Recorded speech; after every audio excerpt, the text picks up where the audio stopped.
देखो भाई, कल तक हमने फंक्शन पढ़ा था। फंक्शन ही कुछ हमने टाइप्स पढ़े थे, कुछ क्वेश्चंस भी हमने फंक्शन से किए थे, जिसमें हमने 1 1 ऑन 2 के बारे में पढ़ा था, इंजेक्टिव सब्जेक्टिव के बारे में जनरली पढ़ा था। आज अगला टॉपिक पढ़ा रहा हूं तुम लोगों को।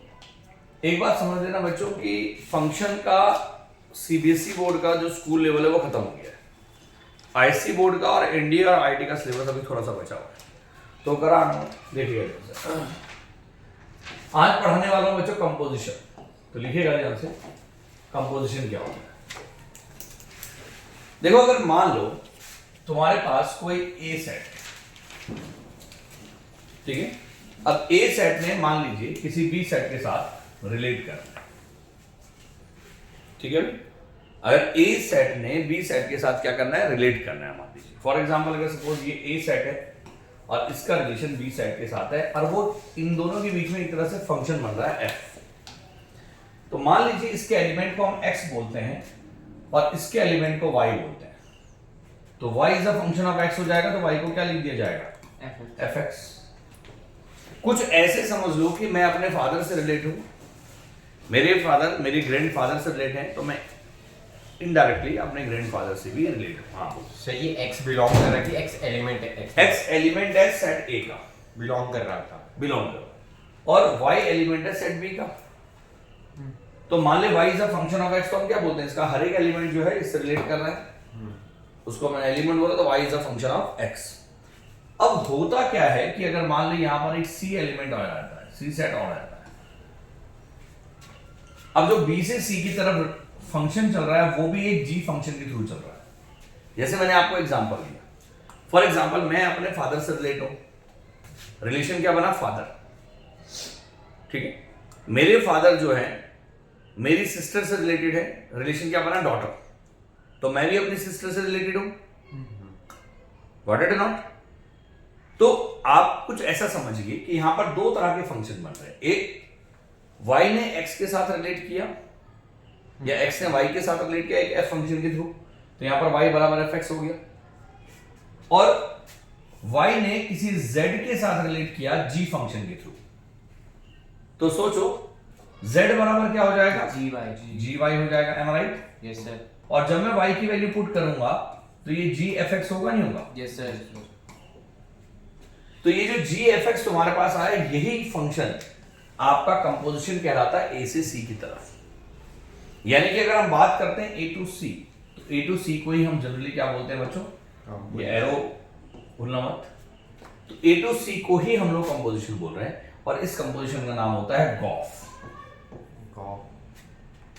बात समझ में है? मतलब गॉफ का मतलब g fx।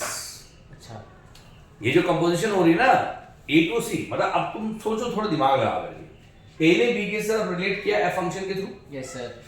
b ने c की तरफ रिलेट किया g फंक्शन के थ्रू, तो जब a to c रिलेशन होगा तो a to c में क्या आ जाएगा, गॉफ आ जाएगा, यानी कि g fx। तो वहां पर y मिस हो जाएगा ना, भाई y हट गया ना, यस सर। पहले तो y था ना, अब देखो अब y हट गया, z बराबर डायरेक्टली क्या आ गया, x के टर्म में आ गया। तो z जब डायरेक्टली x के टर्म में आ गया, दैट इज कॉल्ड कंपोजिशन। बात समझ में आ गई नहीं है? Yes sir. बोलिए क्या बोल रहे हैं भाई साहब? सर, जैसे वाला फंक्शन जा रहा है a to b f जा रहा है, अगर b to c भी f जा रहा होगा तो क्या बोलेंगे? बिल्कुल हो सकता है, तो f को f बोलेंगे, फॉफ। भाई कोई जरूरी थोड़ा है कि यहाँ पर रिलेशन, मैंने आपसे क्या कहा, मैं अपने फादर से रिलेट हूं, रिलेशन यहाँ पर क्या है, फादर। मेरे फादर मेरी सिस्टर से रिलेट है, और यहाँ रिलेशन क्या है, डॉटर। तो अलग अलग रिलेशन है ना, फादर डॉटर। पर ऐसा भी तो हो सकता है मैं अपने फादर से रिलेट हूं, फादर रिलेशन है यहाँ पर, मेरे फादर मेरे ग्रैंड फादर से रिलेट है, वहां भी तो फादर रिलेशन है, और तब मैं अपने ग्रैंड फादर से रिलेट हूं। बात समझ में आ गया? तो दो रिलेशन साथ साथ हो सकते हैं, हो सकता है यहाँ एफ हो, यहाँ भी एफ हो, तो फिर उस केस में एफ ओ एफ बन जाएगा, फॉफ। ऐसा भी हो सकता है यहाँ जी हो, यहाँ जी हो, तो जीओ जी बन जाएगा। क्या बोलते हैं? बात समझ में आया? और अगर यहाँ जी हो, यहाँ एफ हो, तो गॉफ बन जाएगा।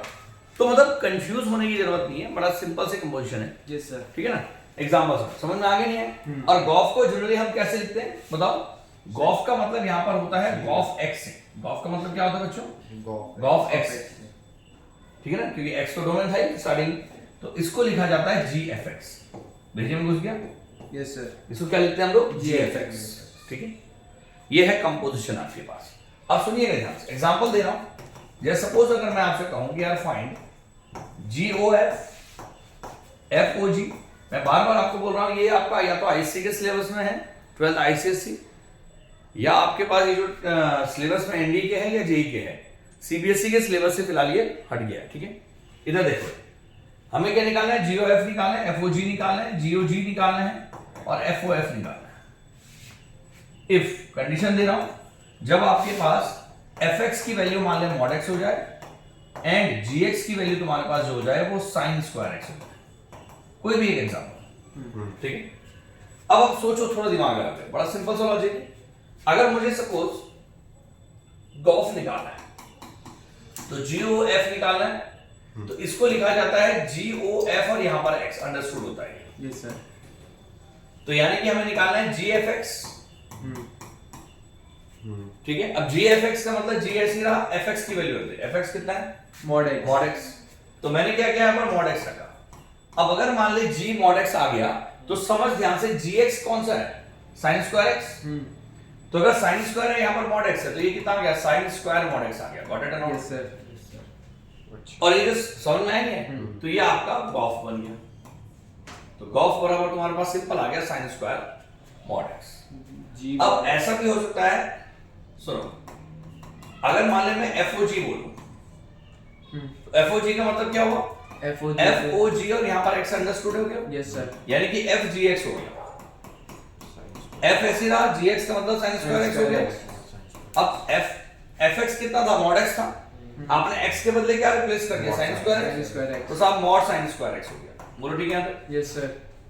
मॉड लगाने की जरूरत है इसमें? बिल्कुल लगाने की जरूरत है, mod sin स्क्वायर। हाँ, वो अलग बात है कि आपको mod की आवश्यकता नहीं है क्योंकि बड़ा सिंपल सा sin स्क्वायर x पहले से पॉजिटिव होगा, पर तरीका ये है। ठीक है, आप हटा भी सकते हैं, कोई दिक्कत नहीं, लगे भी रहने दो तब भी फर्क नहीं पड़ता और हटा भी सकते हैं। अब अगर मान ले FOF निकालना है तो डायरेक्ट कर दूं, FFX कर देता हूं। Yes sir. F ऐसी रहा, FX का मतलब mod x हो गया, मॉड एक्स तो यहाँ पर है mod x, इसमें भी mod हटा सकते हैं आप, तो यार जरूरत नहीं ना, हाँ। दो mod का कोई लॉजिक नहीं है, इसको आप डायरेक्टली mod x लिख सकते हैं, इसको डायरेक्टली आप sin स्क्वायर x लिख सकते हैं। ठीक है ना? अब लास्ट तुम्हारे पास है, यहाँ जगह है, यहाँ लिख रहा हूं, देखिए अगला तुम्हारे पास है FOF निकालना है, तो FOF को हम क्या बोल सकते हैं, FFX। गॉग नहीं निकालना। तो GOG निकालो तो GGX, तो अगर हम GGX निकालें तो G या GX का मतलब sin स्क्वायर x हो गया। Yes sir. तो बेटा ये आ गया sin स्क्वायर और sin स्क्वायर x, बोलो आगे नहीं? Yes sir. ये GOG, बड़ा सिंपल है। तो मेरे हिसाब से it's very simple, this is called composition. आ गया समझ में? आ गया? Yes sir. Any confusion? No sir. चलिए नोट करिए इसको, आगे बढ़ते हैं। देखो ये आ गया, हाँ बोलो भाई, इसमें कोई डाउट? No sir. हाँ यस सर। बोलो साहब, बोलो बोलो बोलो बोलो। सर वही रेंज हो बताना, डोमेन रेंज के बारे में तुम ये बोल रहे हो भाई। इनका एक सवाल है, इनका सवाल ये है, एक मिनट पंखा लगाया, इनका एक सवाल है, इनका सवाल ये है कि अगर मान ले कंपोजिशन हो रही होगी तो उसमें डोमेन क्या होगा। मान लीजिए अगर गॉफ है तो उसमें डोमेन x है या fx है, ये तो बोल रहे हैं आप।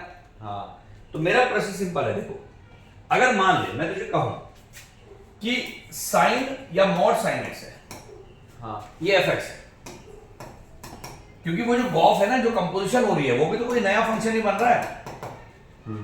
अरे वो कंपोजिशन भी तो नया फंक्शन बना रहा है ना। Yes sir. तो अगर मान ले वो mod sin x है तो आप डोमेन किसको बोलेंगे, sin x की वैल्यू को या x की वैल्यू को? मैं तुमसे जानना चाह रहा हूं। x की वैल्यू को। क्यों? सर आप मेरे रीजन तो पूछो। यहां पे दो चीजें हो रही है, एक mod x फंक्शन है और एक sin x फंक्शन है। और आपने कंपोजिशन की तो कंपोजिशन में ये इसके अंदर आया, यानी कि mod sin x बन गया। ये इसके अंदर कैसा है? अगर मैं इसको fx मान लूं, किसको? mod x को, और इसको gx मान लूं, हाँ ठीक है। हाँ। तो जो mod sin x ये है क्या, साहब ये fgx ही तो है, हाँ। ये fog तो है। तो fog है तो आपने gx को डोमेन थोड़ा माना है, बात समझिएगा। अच्छा। अगर मैं सिर्फ f फंक्शन की बात करूंगा तब डोमेन gx है, पर अगर मैं पूरी कंपोजिशन की बात करूंगा fog की तो डोमेन सिर्फ x है ना साहब। ओ अच्छा, एफओजी कोई दूसरा फंक्शन है। एफ देखिए एफओजी एक फंक्शन है जिसको ये लिखा जा सकता है। हाँ ये एफजीएक्स तो कंपोजिशन बता रहा हूं ना, अब वो एफजीएक्स बता क्या रहा, कंपोजिशन बता रहा हूं। वो क्या फिर एफओजी? वो उसको लिखने का तरीका है ना, इसके बाहर एक्स होता है हाँ भाई, इसको लिखने का तरीका एफजीएक्स भी है। अगर तू एफओजी और एक्स लिखेगा तो इसको लिख सकता है एफजीएक्स। तो मेरा प्रश्न ये है कि अगर मान लीजिए मैं एफओजी पूरे कंपोजिशन की बात कर रहा हूं तो उसके लिए एक्स ही डोमेन है ना भाई। अरे कंपोजिशन की बात की ना, इसको भूल डाली। हाँ ठीक है। अब सिर्फ एफओजी की बात करें तो एफओ जैसे एफओजी है, एफओजी का मतलब यहां पर एक्स है।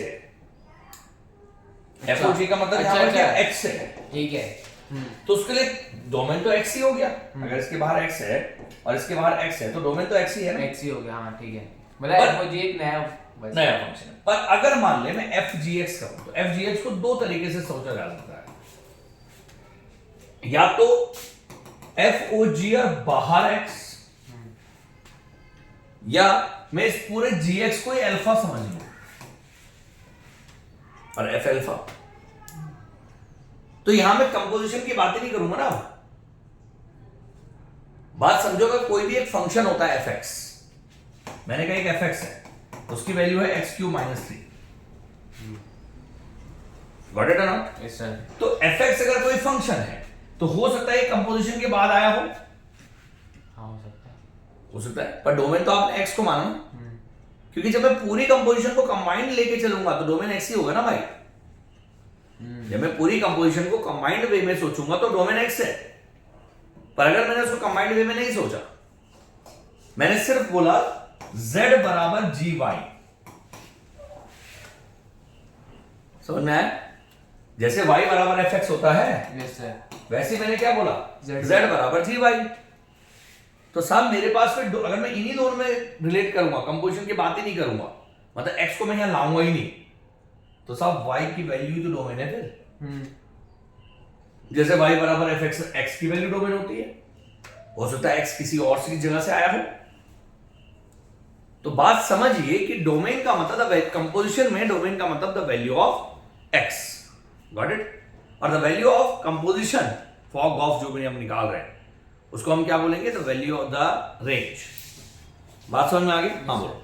सर आपने बोला फॉग का जो डोमेन है वो एक्स है और एफ का जो डोमेन है वो जी एक्स है। देखो मैं आपको समझा रहा हूं, अगर हाँ एक मैं तेरी बात को ही क्लियर कर रहा हूं। मैंने तुझे जो कहा पहले उसको लिख दे रहा हूं, ठीक है? मैंने फॉग लिखा, हाँ अब फॉग कुछ आया 2x² - 3 आया फॉर एग्जाम्पल, अब एफ जी एक्स भी यही आया, हाँ कितना आया 2x² - 3, क्योंकि आई की तो दोनों की वैल्यू सेम। पर दोनों को मैं अलग अलग पैटर्न पे समझूंगा, मैं दोनों को लिखने का बोलने का तरीका मेरा अलग अलग हो सकता है। देख कैसे मैं समझा, मान लें यहां सिर्फ कंपोजिशन हो रही है, मुझे पता है एफ और जी फंक्शन एक मिल रहे हैं, तो एफ और जी फंक्शन ने मिला करके कंपोजिशन की और उसमें 2x² - 3 आया, तो साहब आप डोमेन किसको बोलेंगे? आप एफ एक्स जी एक्स को थोड़ा डोमेन बोल सकते हैं, आप तो एक्स को ही डोमेन बोलेंगे ना। अरे कंपोजिशन के बाद जो रिलेशन आया, देख अगर मान ले ये तेरा एक्स है, इसने वाई की तरफ रिलेट किया और कंपोजिशन के बाद उसने जेड की तरफ रिलेट किया, तो आप यहां कंपोजिशन लिख चुके हो ना,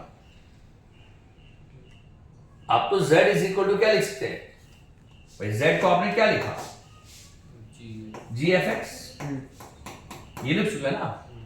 बोलो अब अगर मान लीजिए मैं आपसे कह रहा हूं कि आपने लिख दिया जी एफ एक्स, तो साहब y तो यहां से हट गया ना, अब तो y को छोड़ दो ना, है ही नहीं वो, तो आपके पास x ही तो डोमेन है। पर मैं रिलेशन ऐसे बना रहा हूं कि z बराबर जी वाई है, बस मैं नहीं ला रहा हूं उसको कंपोजिशन में, और मैं कहता हूं सिर्फ इतनी की डोमेन बताओ, क्योंकि जब x ने y से रिलेट किया और y ने z से रिलेट किया तो दो बातें हुई, सिर्फ f फंक्शन के लिए x डोमेन है, y रेंज है, वाई रेंज है। और सिर्फ g फंक्शन के लिए वाई डोमेन है Z। वाई डोमेन है जेड रेंज है, पर गॉस के लिए एक्स डोमेन है जेड रेंज है, क्योंकि आपने रिलेट करवा दिया ना, आपने बीच को बाईपास कर दिया, आपने मिड वाली वैल्यू को बाईपास कर दिया, उसको हटा दिया, आपने कंपोजिशन में ले आया उसको, तो कंपोजिशन में ले आया तो ऑटोमेटिकली डोमेन रेंज चेंज हो गई। अरे भाई ए टू बी अगर ये है तो ये डोमेन, ये कोडोमेन, बी टू सी है तो साहब डोमेन में कोडोमेन, पर जब आप कंपोजिशन ले आए यहां पर ए टू सी हो गया ना, तो साहब ये डोमेन ये कोडोमेन, आपने तो स्टेटमेंट ही को कर दिया ना चेंज। चलो अब बात करते हैं, आगे सुनो। आप मेरी बात तो सुनो सर। हाँ बोल, आप सुन नहीं रहे हो सुना चलता। सर, आपने वो लिखा ठीक है। z बराबर जी एफ एक्स, ठीक है, तो एफ एक्स तो इसकी वो होगी ना, एफ एक्स क्या होगी? डोमेन। तो यही तुझे समझाने की कोशिश कर रहा हूँ, एफ एक्स क्यों डोमेन बता रहा हूँ। तूने कंपोजिशन को पूरा लिखा या नहीं लिखा, दो बातें हैं। अगर एफ एक्स डोमेन तब होगी जब तू उसको वाई की तरह ट्रीट कर रहा है, हाँ, मैं वाई से ट्रीट तो कर, फिर बिल्कुल डोमेन है वो। हाँ मैं तो वो वही, तू समझ लिया, जब तू वाई की तरह ट्रीट करेगा तो उस केस में तो कंपोजिशन कर ही नहीं रहा ना। जो कंपोजिशन नहीं था। कहाँ है कंपोजिशन? जब तूने वाई की वैल्यू ही नहीं पुट कर रहा तो कंपोजिशन बनी कहाँ? फिर तो कुछ ऐसा ही हो गया ना भाई। अगर कंपोजिशन तू नहीं बनाना चाह रहा तो मत बना ना, उसको कोई दिक्कत थोड़ा है। मान ले एक फंक्शन एक्स है, उसने वाई से रिलेट किया, हाँ, वाई ने जेड से रिलेट किया, तू कह रहा है कि वाई और जेड में जी फंक्शन चल रहा है, तूने कहा जेड बराबर जी वाई, तो अगर जेड बराबर जी वाई है तो कंपोजिशन डायरेक्ट हो रही है, नहीं मैं, मतलब कंपोजिशन हो ही नहीं रही यहाँ पर। हाँ। तो वाई ऑटोमेटिकली क्या आ गया? आपका डोमेन आ गया। अगर आप कंपोजिशन की बात ही नहीं करना है, बहुत बढ़िया, वापस करना। हाँ, समझ में आया नहीं है क्या बोल रहा हूँ भाई? अगर मान लीजिए ए टू बी आपका एफ फंक्शन चल रहा है, बी टू सी आपका जी फंक्शन चल रहा है, और मैं आपसे कह रहा हूं आपने जेड को जी वाई लिखा, तो जेड को जी वाई लिख रहे हैं आप, तो अगर वहां पर एक्स ना भी हो तो भी क्या फर्क पड़ता है? एक्स का काम क्या है वहां पर? कुछ भी नहीं है। कुछ भी नहीं। अच्छा, तो जब एक्स का कुछ काम नहीं है तो जी के लिए ये वाई डोमेन हो गया ना, जी फंक्शन के लिए। मतलब आपने एफ से तो मतलब ही नहीं है ना, एक्स को हटा दिया वाई अरे से। एफ तो है ही ना वहां। हाँ। जब आपको आप कह रहे हैं उसका कोई लॉजिक ही नहीं है, हाँ, तो हट गया वो, छोड़ो। मैं अपने फादर से रिलेट हूं, मैं अपने बच्चे की रिलेशन की बात ही नहीं कर रहा हूं। तो सिंपल लॉजिक है ना, यहाँ पर एक ही रिलेशन बन रहा है, एक ही फंक्शन बन रहा है जेड और जी, जेड और वाई के बीच में जी रिलेशन है, बात खत्म। और वो जी रिलेशन है तो भाई कंपोजिशन हो ही नहीं रही। जैसे गॉफ में एक्स डोमेन, आप अभी तो कंपोजिशन नहीं कर रहे हो ना, अभी तो सिर्फ आपने कहा कि जेड बराबर जी वाई, अब वाई की वैल्यू तो कुछ भी लिख दे। समझे? तूने कंपोजिशन कुछ नहीं की, समझ में आया बेसिक भाई क्या बोल रहा हूं? हाँ, पर अगर मान ले मैं तुझे कह रहा हूं तो कंपोजिशन की बात कर रहा है, तो एक्स और जेड का रिलेशन बनाएगा ना, अच्छा, तो उसमें तो वाई को बाईपास कर देगा। तो वाई को जब तूने बाईपास कर दिया तो ऑटोमेटिकली क्या हो गया? डोमेन चेंज हो गया ना भाई, क्योंकि वहां रिलेशन ए टू सी हो गया। भाई पहले ए टू बी था, अब A to C हो चुका है। फिर बी टू सी, फिर ए टू सी हो गया ना, तो ए टू सी हो गया तो बी है ही नहीं, तो डोमेन वाई कैसे आ सकता है? फिर तो एक्स डोमेन हो जाएगा ना भाई। आया समझ में? सारी कहानी तो इसमें है ना कि आप जो फंक्शन बना रहे हैं वो ए टू बी बना रहे हैं, बी टू सी बना रहे हैं, ए टू सी बना रहे हैं, वो क्या बना रहे हैं? क्योंकि हमने तो फंक्शन की बेसिक डेफिनेशन पढ़ी है ना भाई, कि अगर फंक्शन ए टू बी होता है तो ए को डोमेन कहते हैं, बात खत्म। Yes sir sir. मुझे एक डाउट था। हम बोलो। सर अगर दो फंक्शन है हम पे तो उनकी डोमेन बराबर हो सकती है, मतलब अगर बिल्कुल 100 बिल्कुल हो सकती है, क्यों नहीं हो सकती यार? बहुत सारे फंक्शन होते हैं जिनकी डोमेन बराबर होती है, पर fx बराबर x है, डोमेन ऑलवेज हो गई, ऑलवेज नहीं। ऑलवेज क्यों होगा भाई? ऑलवेज की कंडीशन होना, दो फंक्शन अलग अलग नेचर को कन्वे करते हैं, हाँ। तो दोनों की डोमेन तो अलग अलग हो सकती है ना भाई। बस वही, जैसे fx बराबर x है, इसकी डोमेन हमें पता है रियल नंबर है, तो अगर मैं fx बराबर तुझे कहूं कि 1/x है, तो साहब सारे रियल नंबर 0 को छोड़ करके, हाँ। तो साहब डोमेन अलग अलग हो गए ना, सेम कैसे हो सकती है? आगे समझ भेजे में घुस गया, ठीक है। अब सुनिए, अब मैंने आपको कंपोजिशन बता दी, तो मेरे से बहुत इजी है टॉपिक, ज्यादा कुछ है नहीं उसमें। अब देखिए इंपॉर्टेंट चीज क्या है, लिखिएगा inverse of a function, inverse of a function. अब किसी फंक्शन की इनवर्स की हम क्या बात करते हैं, क्या होता है इनवर्स, ये समझिए। देखो बच्चों, जब हम इनवर्स की बात करते हैं, देखो नाम से पता इनवर्स। अब थोड़ा सा दिमाग लगा के सोचना जो मैं तुम्हें बताना चाह रहा हूं। देखिए, अगर मान ले ए कोई सेट है और बी कोई सेट है, इधर सुनो भाई, अब मान ले 1 2 3 4 5 एलिमेंट है, A B C D E बस डी एलिमेंट है, ठीक है। अब मान लेते हैं अगर ए टू बी में एक फंक्शन बन रहा है एफ, तो पहले तो इनवर्स का मतलब मैं आपको समझाता हूं। इनवर्स का मतलब क्या होता है? इनवर्स का मतलब होता है अगर 1 2 3 है, यहां पर मान ले ए बी सी है, तो 1 ने ए से रिलेट किया, 2 ने बी से, 3 ने सी से। तो अगर ए टू बी में यहां पर एफ इनवर्स बन रहा है, एफ फंक्शन बन रहा है, तो बेटा बी टू ए में क्या बनेगा? उसका इनवर्स बन जाएगा। बोलो ठीक कह रहा हूं? ए बी सी और यहां पर 1 2 3 हो जाएगा, और साहब तब उस केस में ऐसे हो जाएगा।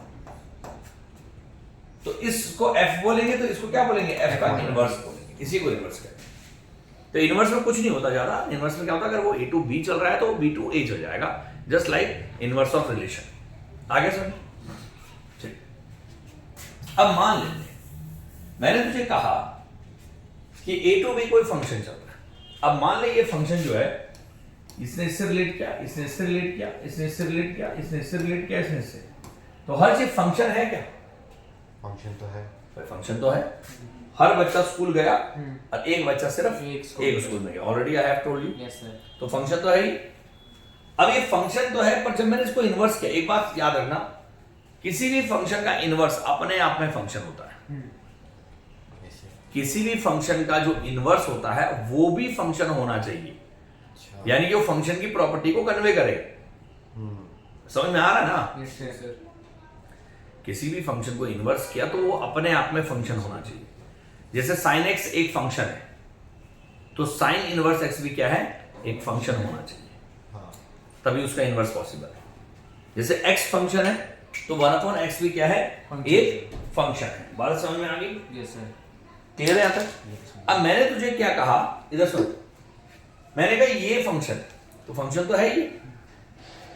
क्या ये फंक्शन 1 1 है? नहीं नहीं, मैनी वन। मैंने वन है, वेरी गुड।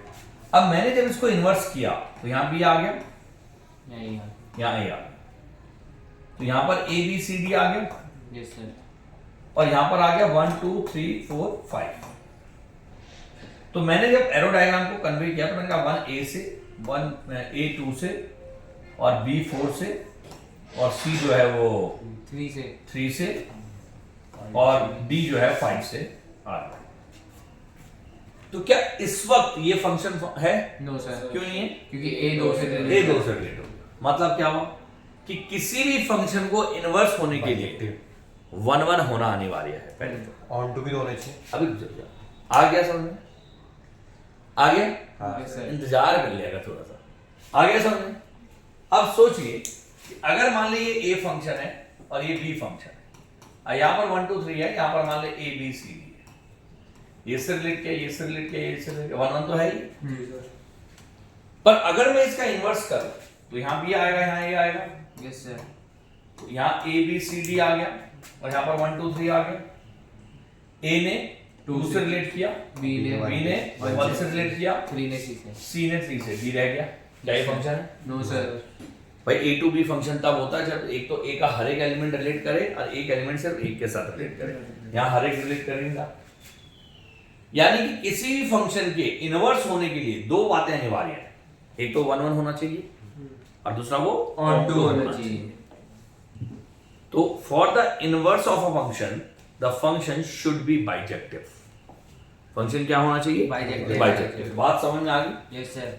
क्लियर है? ऐसा क्यों? रीजन मैंने तुम लोगों को समझा दिया, ठीक है। अब सुनो, तो इसमें लैंग्वेज लिख रहा हूं, देखिए। A function f such that a to b is said to be invertible if it is bijective। सोचो, इन्वर्टिबल मतलब इन्वर्टिबल का मतलब जब उसका इनवर्स पॉसिबल हो। इन्वर्टिबल होना मतलब उसका इनवर्स पॉसिबल होगा। तो किसी भी फंक्शन का इनवर्स तभी पॉसिबल हो सकता है भाई जब वो क्या होगा? बाइजेक्टिव होगा। बात समझ में आया? बाइजेक्टिव का मतलब क्या होगा? 1 1 ऑन टू होगा। मतलब ये हुआ, it means NA should be equal to NB। सोचो, यस सर। बाइजेक्टिव में n n b के बराबर होता है। तो इनवर्स समझ में आया कब पॉसिबल है? Yes sir. जब वो क्या होगा 1 1 on 2 होगा। अब एक क्वेश्चन आता है, मान लेते मैं ग्राफ बना रहा हूं, सुनिए ध्यान से, इधर देखो ये ग्राफ है, किसका ग्राफ है? sin x साइन का। तो क्या ये इन्वर्टिबल है? हाँ अभी देख के बताओ ग्राफ को। नहीं है, कर सकते हैं। मतलब 1 1 है भी ग्राफ जो मैंने बनाया? नहीं है क्योंकि 1 से नहीं, minus- कहाँ है 1 1 भाई? रियल टू रियल में बिल्कुल 1 1 नहीं है ये ग्राफ। हाँ एक तो को डोमेन -1 1 के बीच में, रेंज आपका -1 1 के बीच में है, और को डोमेन रियल नंबर है, ऑन टू है नहीं। हाँ और दूसरा ये 1 1 भी नहीं है भाई, x की 2 से ज्यादा वैल्यू के लिए y की वैल्यू सेम है। x को 30 डिग्री रख, fx बराबर sin x में, तो y आपका कितना आएगा? हाफ आएगा। जो हम इनवर्स ट्रिग्नो में पढ़ते हैं अभी बता रहा हूं, आ रहा हूं। ये आगे समझ में नहीं आया, उस वक्त में आ रहा हूं। तो मतलब इनवर्स पॉसिबल फिलहाल नहीं है, तो हम क्या करते हैं, इनवर्स ट्रिग्नोमेट्री फिर भी हम पढ़ते हैं। Yes sir. तो इनवर्स ट्रिग्नोमेट्री में हम फिर साइन इनवर्स क्यों पढ़ रहे हैं? इसलिए पढ़ रहे हैं मेरे भाई, क्योंकि साइन इनवर्स में हम डोमेन और रेंज को रीडिफाइन करते हैं, डोमेन और कोडोमेन को। पाई बाय कुछ से इसलिए हम क्या करते हैं, डोमेन और कोडोमेन बनाने के लिए, या वो डोमेन कोडोमेन हो, इसके लिए हम क्या करते हैं, उसकी रेंज फिक्स कर दे। डोमेन को -90 से +90 के बीच में लाते हैं। यानी कि जो साइन का ग्राफ निकल के आ जाता है उसके बाद, वो साइन का ग्राफ -π/2 से लेकर के +π/2 के बीच में आ जाता है, यानी कि उसके पहले और उसके बाद को हम इग्नोर करते चलते हैं। और उसकी जो कोडोमेन है उसको भी हम बजाय रियल नंबर लेने के हम क्या लेते हैं, -1 और 1 के बीच में। यानी कि हमारा जो इनवर्स के केस में क्वेश्चन बन जाता है वो बन जाता है -π/2 से π/2 से लेकर के क्लोज इंटरवल में -1 to 1। बोलो समझ में आया? Okay okay sir. क्लियर? इसलिए हम लोग इनवर्स ट्रिग्नोमेट्री में ऐसा पढ़ते हैं। हाँ जी, ठीक है सर। ठीक है। इनवर्स ट्रिग्नोमेट्री में ये रीजन है हम लोग ऐसा पढ़ते हैं। आगे समझ में आ यस गया? सर। क्लियर? आप सुनिए, क्लियर है यहां तक? ये तो मैंने जस्ट ऐसे बताया कि इनवर्स की आवश्यकता क्यों है, क्यों हम पढ़ रहे हैं। ठीक है, अब देखिए, अब इन्वर्टिबल के लिए मैंने आपको बता दिया कि बाइजेक्टिव होना जरूरत है, पर इनवर्स हम निकालेंगे कैसे? तो इनवर्स निकालने के लिए एक नोट समझना कि अगर किसी भी फंक्शन की कंपोजिशन, इधर सुन बेटा, किसी भी फंक्शन की कंपोजिशन उसके इनवर्स से करी जाए तो उसका रिजल्ट x आता है, मतलब आइडेंटिटी आता है। अब ऐसा क्यों?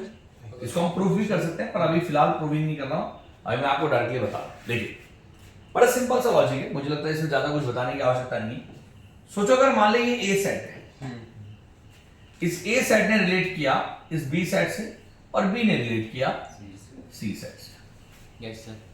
ठीक है, अब ए ने बी से रिलेट किया किसी एफ फंक्शन के थ्रू, तो यहां एक्स था और यहां पर वाई था, वाई मतलब वही एफ एक्स। अब बी ने सी से रिलेट किया मान ले एफ इनवर्स फंक्शन के थ्रू, तो वापस ए की तरफ नहीं आएगा। सोचो हाँ एफ इनवर्स क्या होगा, ए टू बी किया तो बी टू ए आ जाएगा ना, होगा। यानी कि ये सी नहीं होगा एक्चुअली, ये क्या होगा, दोबारा से ए हो गया। बोलो ठीक है ना? Yes sir. यानी कि दोबारा से वो एक्स की तरफ रिलेट कर गया। Yes sir.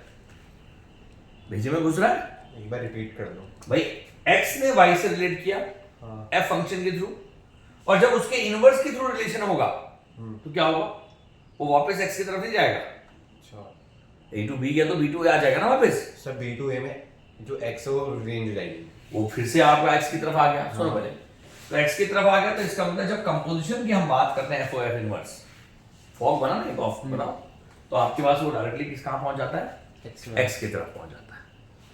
अब इसको सॉल्व कैसे करते हैं वो समझिए, क्वेश्चन समझिए। अगर मान ले मैंने एक क्वेश्चन दिया बच्चों, find the inverse of a function, inverse of a function f such that real tends to real, इधर सुनिए, inverse of function f such that real tends to real, और बेटा fx बराबर फंक्शन हम ले लेते हैं, वो है 2x - 3, इसका इनवर्स निकाल। अब इसका इनवर्स निकालना है डायरेक्ट, तो इनवर्स निकालने के लिए वैसे तो अगर मान ले मैं ये पूछूं कि check whether the function is invertible or not, कि आपको चेक करना है कि फंक्शन इन्वर्टिबल है या नहीं। तो उसके लिए आपको क्या करना पड़ेगा, उसको 1 1 भी प्रूफ करना पड़ेगा, उसको ऑन टू भी प्रूफ करना पड़ेगा। पर अगर मैं इनवर्स डायरेक्ट निकालने के लिए बोल रहा हूं तो इसका मतलब अंडरस्टूड है कि वो 1 1 ऑन टू होगा। तो उस केस में आपने क्या करना है, इनवर्स निकालना है। तो समझ कैसे निकालना भाई, we know that F O F inverse X बराबर एक्स होगा। सोच यस सर। यार अभी तो बताया। तो कंपोजिशन अगर करेंगे तो एफ एफ इनवर्स एक्स बराबर एक्स होगा, नहीं होगा। अब अभी सोचिए एफ एक्स कितना है, 2x - 3। तो एफ एफ इनवर्स एक्स कितना आएगा, 2f इनवर्स x माइनस 3 आएगा, नहीं आएगा? अच्छा ठीक है। हाँ बड़ा आसान है यार, ये अल्फा है ना। अरे हाँ हाँ तो 2 अल्फा माइनस 3 हो गया, बात खत्म। Yes sir. भाई जी आ गया। अब तुझे f इनवर्स x निकालना है, तो भाई f inverse x is equal to कितना हो जाएगा, x प्लस 3/2। हाँ तो साहब f इनवर्स x डायरेक्ट कितना आ गया, x प्लस 3/2। देख ये तुझे पता है f o f inverse x is equal to x होता है, इसी कंपोजिशन में लिख दिया f इनवर्स x।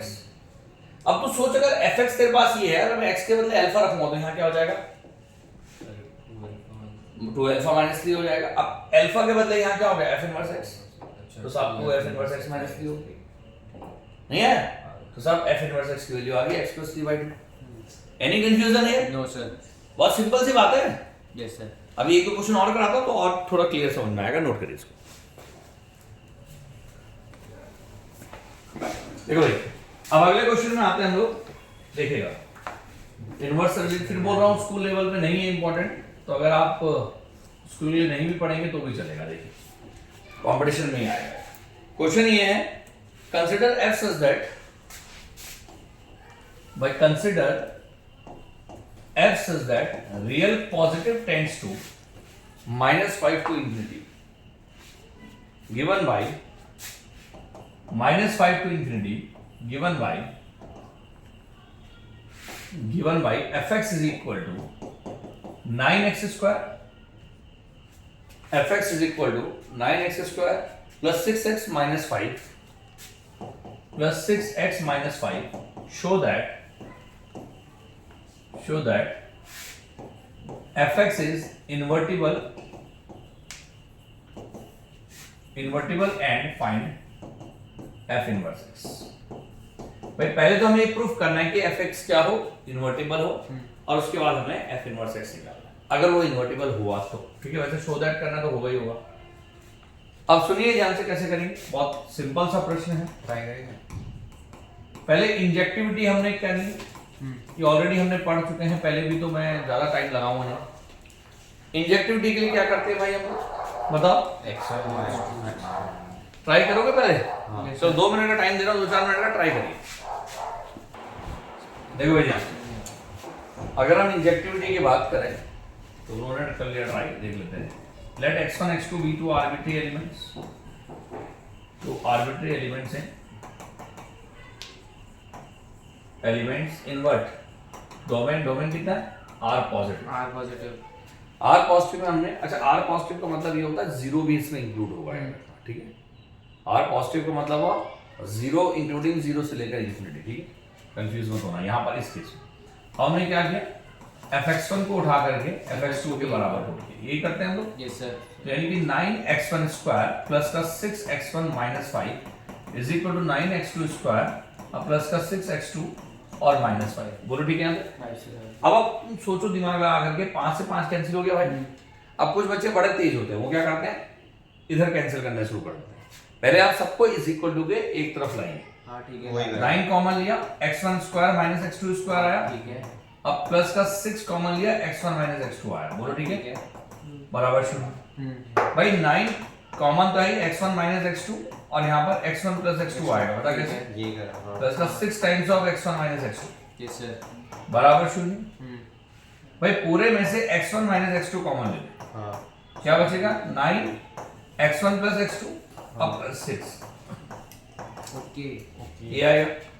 अब थोड़ा दिमाग लगा यार, 9 times of x1 plus x2 और प्लस 6 जीरो नहीं होगा, बता क्यों?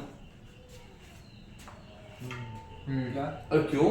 क्योंकि वहाँ पे वो 6 है ना पहले से कांस्टेंट। नहीं मैं बताता हूँ सर बता भाई x प्लस x और y वो है ना क्या है? सर आपने x1 आर x2 y कहाँ है? x1 और x2 x1 x2 तो अब है ना, बता क्या है? सर रुक जा, बोलने दो उसको। अबे जीरो क्यों नहीं हो सकता, बता। बोल भाई। सर क्योंकि x1 और x2 हमने r प्लस से ले रखे हैं। x1 x2 दोनों रियल पॉजिटिव हैं सर, और रियल पॉजिटिव को 9 से गुणा करेगा फिर 6 जोड़ेगा, जीरो कैसे आ जाएगा? जीरो आने के लिए नेगेटिव होना पड़ेगा ना कुछ को। भेजे में घुस गया, तो इसका मतलब ये जीरो नहीं हो सकता। अगर ये जीरो नहीं होगा तो क्या जीरो होगा? बोल भाई। फिर आपका x1 माइनस x2 जीरो हो जाएगा ना, यस सर। और ये जीरो हो जाएगा तो x1 बराबर x2 हो जाएगा। बोलो ठीक है अंदर? ठीक, यानी कि जैसे ही आपने fx1 को fx2 के बराबर रखा तो हमें क्या मिल गया रिजल्ट? x1 बराबर x2 for all x1, x2 belongs to क्या? Real positive. तो यानी कि सो f इज 1 1। बोलो आ गया समझ में? अब बात करते हैं सब्जेक्टिविटी की। आगे बच्चे, अब इंजेक्टिविटी की हम बात करते हैं सब्जेक्टिविटी। अब सब्जेक्टिविटी है कि नहीं चेक कर लेते हैं। क्या कहता है सब्जेक्टिविटी, बताओ? लेट y बी एन, तरीका पता ना? Yes sir. Arbitrary element in domain वो इन को डोमेन -5 टू इंफिनिटी। अच्छा एक चीज याद रखना बच्चों कि ये जो लिखने का तरीका है ये स्कूल लेवल पे है। स्कूल लेवल पे कहां तक आए गए? स्कूल लेवल पे ये तरीका जो है ये आना है तुम्हारे पास इतना पोर्शन इंजेक्टिविटी सब्जेक्टिविटी तक। सिर्फ क्या नहीं आएगा? इनवर्स वाला पोर्शन। सीबीएसई की बात कर रहा हूं, आईसी में तो आएगा ही, ठीक है? आईसी वाले पढ़ेंगे इसको। अब सुनिएगा क्या होगा। अब जैसे हमने माना, इसके बाद का प्रोसेस क्या है बच्चे? fx को क्या करना है? y पुट करना है। fx कितना तेरे पास? 9x² प्लस का 6x minus 5 is equal to y। हाँ तो भाई इसके बाद का प्रोसेस क्या है? x की वैल्यू क्या करना है? y की टर्म में निकालना है। तो बेटा 9x² प्लस 6x माइनस का 5 प्लस y, बोलो yes sir. Is equal to 0। बेटा x बराबर -6 plus minus under root of 36 minus 4 a 9 80, मतलब 5 प्लस 5 माइनस का आएगा तो माइनस माइनस क्या हो गया? प्लस हो गया। बोलो ठीक कह रहा हूं? अपॉन में 2 into 9। बोलो आएगा नहीं आएगा? Yes sir. भाई जनरली श्रीधराचार्य फॉर्मूले में प्लस माइनस आता है, मैंने माइनस क्यों नहीं लिया बता? रियल पॉजिटिव है। रियल पॉजिटिव है, x तो रियल पॉजिटिव है ना, तो नेगेटिव तो हो ही नहीं सकता। हो आ गया? तो x बराबर क्या आएगा बता? -6 प्लस अंडर रूट ऑफ, अच्छा इसमें एक काम करते हैं, जो अंडर रूट है 4 9 के कितना होता? 36 और 36 बाहर आ गया। 36 से कॉमन लेने के बाद रूट से बाहर आया 6 बन गया। बोलो ठीक कह रहा Yes, sir. हूं? और रूट के अंदर क्या रह गया? 1 प्लस 1 प्लस 5 प्लस y, यानी कि 6 प्लस y आया नहीं आया? Yes sir. और अपॉन में 6 नहीं 18। वो तो पॉजिटिव साहब x बराबर -1 plus under root of 6 plus y upon 3। 3। Yes sir. तो हमें ये चेक करना है कि अगर y की वैल्यू कोई भी -5 टू इंफिनिटी रही तो क्या x रियल पॉजिटिव आएगा? ऑलवेज। अरे 100% आएगा भाई, क्योंकि -5 इंक्लूड नहीं, -5 को इंक्लूड भी करते हैं अगर हम, इंक्लूड है वो, ठीक है? नहीं आया समझ में? आ गया सर। अगर -5 को आप इंक्लूड भी करते हैं तो भी आपके पास क्या आएगा बच्चों? Real positive. रियल, क्योंकि -5 को इंक्लूड किया, मान लें यहाँ पर -5 आया तो साहब यहाँ 1 आएगा। अब -1 प्लस 1 कितना हो गया? 0 हो गया। 0 हो गया। और उससे बड़ी कोई भी वैल्यू करेंगे तो 0 से बड़ी वैल्यू आएगी। Yes sir. यानी कि रियल पॉजिटिव आएगा ही आएगा। तो आएगा तो सो f इज ऑन टू। अब सुन, ऑन टू या सब्जेक्टिव कुछ ही बोलो।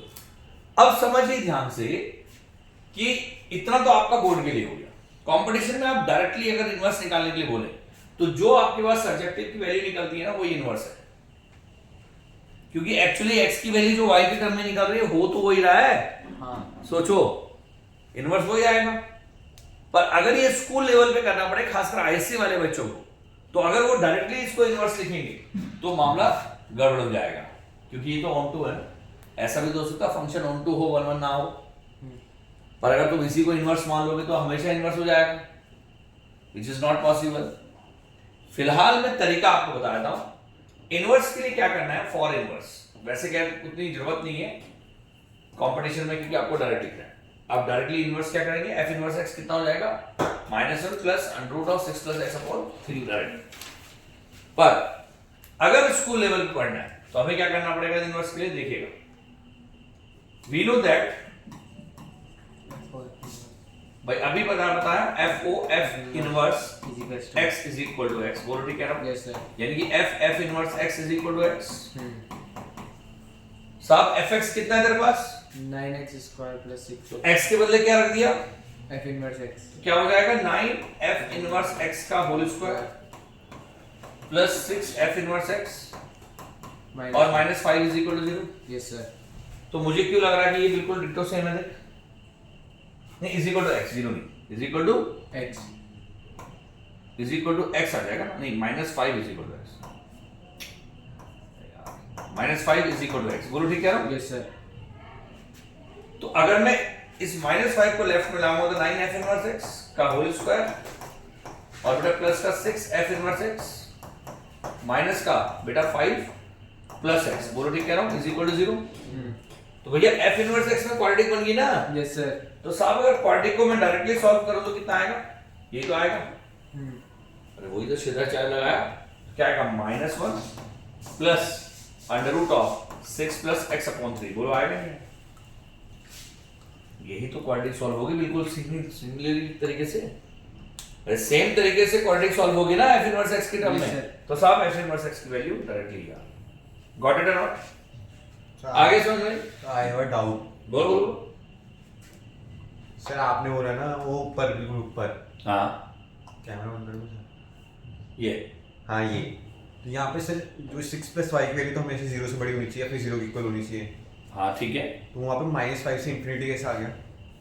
अरे भैया वो तो y की वैल्यू रखेगा ना, तो -5 से इंफिनिटी, कुछ भी रख सकता क्यों, हूँ ना, तो इसके बीच में कुछ भी रख देगा, x की वैल्यू कितनी आती है, रियल पॉजिटिव में तो आएगी, पर मैं 6 भी -5 पॉइंट समथिंग में तो रखो, -5 पॉइंट्स जो होता है वो इधर बढ़ता है, इधर बढ़ता है, नंबर लाइन भूल गया, इधर हाँ फिर 6 से, अबे -5 से इंफिनिटी है, राइट पे देख नंबर लाइन को, मैं उसकी नहीं, मैं y की रेंज मतलब y की वैल्यू की बात कर रहा हूँ। साहब तो y की वैल्यू -5 से इंफिनिटी है तो माइनस का 5.1 क्यों रखेगा, वो तो छोटा हो जाएगा ना, तो नंबर लाइन भूल गया लगता है, नंबर लाइन नहीं भूला मैं, हाँ आप उस वाले को लिए सॉल्व करो अलग से। 6 प्लस y की वैल्यू हमेशा किससे बड़ी होनी चाहिए, 0 और इक्वल, 0 होनी चाहिए, 0 से बड़ी होनी चाहिए, हाँ। तो y को क्या रखना चाह रहा है, मैं y को कुछ भी रख, क्या क्या कोई बता क्या, 6 या फिर 6 से बड़ा, नहीं जो, हाँ कोई भी ऐसी वैल्यू बता जो तो रखना चाहता है, एक सेकंड में, इसके बीच में होना चाहिए -5 से इंफिनिटी के बीच में, अच्छा आप लोग फिक्स कर रही अबे है, तो वो तो रेंज है ना क्वेश्चन में, तो वो जो हम अब खुद से निकालेंगे खुद से कैसे निकाला है, कोडोमेन फिक्स है वहां, अच्छा वो कोड डोमेन दे रही है। उसके हिसाब से तो लेगा, वाह बेटा चटक बंदा, चल आगे समझ में, Yes, sir. नहीं वैसे अगर आपका ये मन करो, तो बोल बोल बोल अगर वो दिया नहीं होता वहाँ पे, चलो भाई, अगर वो नहीं दिया होता क्वेश्चन नहीं बनता ना, किसी भी क्वेश्चन के लिए सुन ले, किसी भी क्वेश्चन के 1/2 के लिए कोडोमेन और डोमेन का गिवन होना जरूरी है ना भाई, नहीं अब मैं क्वेश्चन चेंज कर रहा हूँ ना, कर ले चेंज, अब बस उसकी निकालो सर, आप रेंज निकालो ना किसकी रेंज निकाल, इसी की। नहीं रेंज तो समझ नहीं बात को भाई, तो रेंज निकालना एक अलग बात है, रेंज निकालना अलग बात है, और कोडोमेन जब रेंज के बराबर होता तो ऑन टू निकालना अलग बात है, तो बात को समझ, क्वेश्चन के हिसाब से मुझे ऑन टू प्रूफ करना तो वो हो गया, हाँ अब तुम अगर रेंज निकालने की बात करोगे तो रेंज तो गिवन है ना वहां पर, कोडोमेन रेंज के बराबर है, रेंज तो मेरे पास गिवन है ना, कोडोमेन रेंज के बराबर ऑटोमेटिकली, आप तो रेंज निकालने की कोशिश कर ले, कितनी आएगी sir? 6 plus y should be greater than equal to 0 आएगा, हाँ तो -6 से बड़ी होनी चाहिए, तो -6 से बड़ी होनी चाहिए, या फिर इक्वल टू, हाँ तो ठीक है, पर अब समस्या क्या है कि -6 से बड़ी तो होनी चाहिए, पर अगर मान लीजिए ये वैल्यू 0 आ गई तो ये -1/3 आएगा, हाँ। तो x तो डोमेन से बाहर हो जाएगा ना भाई, फिर वो रियल पॉजिटिव कहां रहेगा, तो x को भी तो अपने डोमेन में बना रहना है, अच्छा रेंज तो x के हिसाब से तो आएगी, नहीं मैं तो क्वेश्चन चेंज कर देना सर, क्वेश्चन चेंज करेगा तो फिर उसके डोमेन भी चेंज करेगा, फिर रियल पॉजिटिव रहेगा ही नहीं वो, मैं डायरेक्ट कुछ फंक्शन है सर वो, साहब आप समझे नहीं, फंक्शन तो इनफाइनाइट होता है यार, अगर तो फंक्शन को कुछ भी चेंज कर देगा तो साहब ये फिर रियल पॉजिटिव नहीं रहेगा ना, फिर तो चेंज, तो क्वेश्चन ही चेंज कर रहा है, हाँ तो प्रश्न चेंज कर रहा है तो बाद में चेंज हो जाएगी, इस क्वेश्चन के हिसाब से तो यही होगा ना, ठीक है, चलिए नोट करिए इसको फटाफट, और इसको ट्राई करके आइएगा। ये आपका कंपटीशन के लिए था सिर्फ, मैं बार बार बोल रहा हूँ, स्कूल लेवल पे नहीं आएगा, पर स्कूल लेवल पे इतना आएगा सब्जेक्टिविटी तक। इसके बाद की चीजें कंपटीशन लेवल पे। Thank you.